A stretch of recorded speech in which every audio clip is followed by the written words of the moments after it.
कल इसी समय ये भ्रष्टाचार की इमारत ध्वस्त हो जाएगी। आप देख सकते हैं कि ये इमारत कितनी ऊंची है, लगभग 62 मंजिला की ये इमारत कल इस समय ध्वस्त हो जाएगी। ये जो आसपास की बिल्डिंग है ना, ये जो इस पे थोड़ा सा खतरा है। इस कपड़े से तो कोई फ़र्क नहीं पड़ेगा मैम, क्या वो नहीं, वैसे तो मैम खाली करवा दिया गया है ज़्यादातर, मगर फिर भी ये बिल्डिंग जो साइड में बिल्डिंग है उस वजह से तो थोड़ा मैम क्या बोलते हैं, खतरा तो है मैम।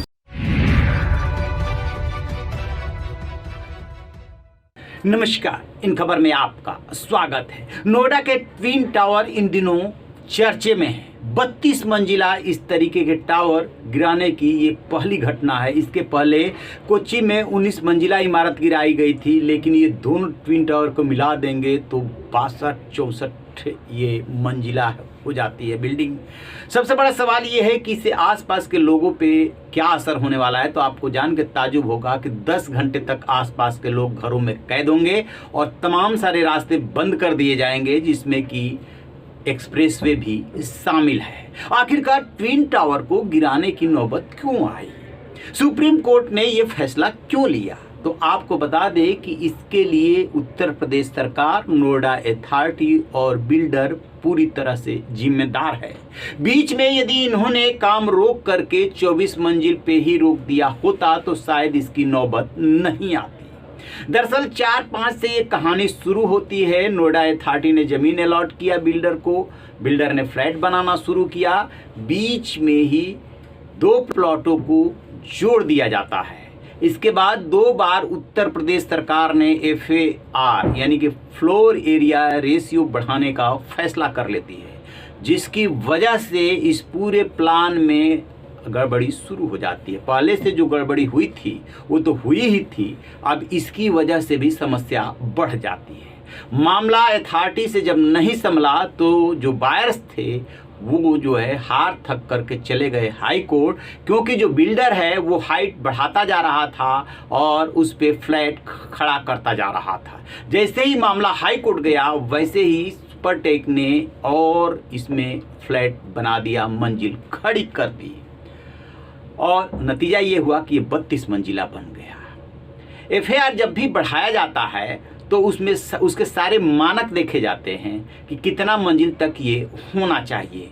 दोनों टावर के बीच की दूरी 16 मीटर है कि नहीं है। दोनों टावर के बीच की दूरी महज 9 मीटर है। जब फायर सर्विस से इसकी रिपोर्ट मांगी गई तो कहा कि ये असुरक्षित है। बहुत सारी गड़बड़ियाँ हो गई, ऊंचाई बढ़ गई, मंजिलें बढ़ गई और बिल्डर जो है अपना जेब भरता रहा। ये वैसे तो शुरू में 200 से 300 करोड़ का प्रोजेक्ट था, लेकिन बाद में ये 1000 करोड़ का प्रोजेक्ट हो गया। बिल्डर को सिर्फ अपना लाभ दिखाई दे रहा था, लोगों की सुरक्षा से उसका कोई लेना देना नहीं था। यदि आवंटियों ने इसको लेकर के अथॉरिटी की, सरकार की और कोर्ट के दरवाजे नहीं खटखटाए होते तो न जाने अंजाम क्या होता। मान लीजिए कि भूकंप आता है, आग लगती है और कोई दिक्कत होती है, उस परिस्थिति में क्या होता।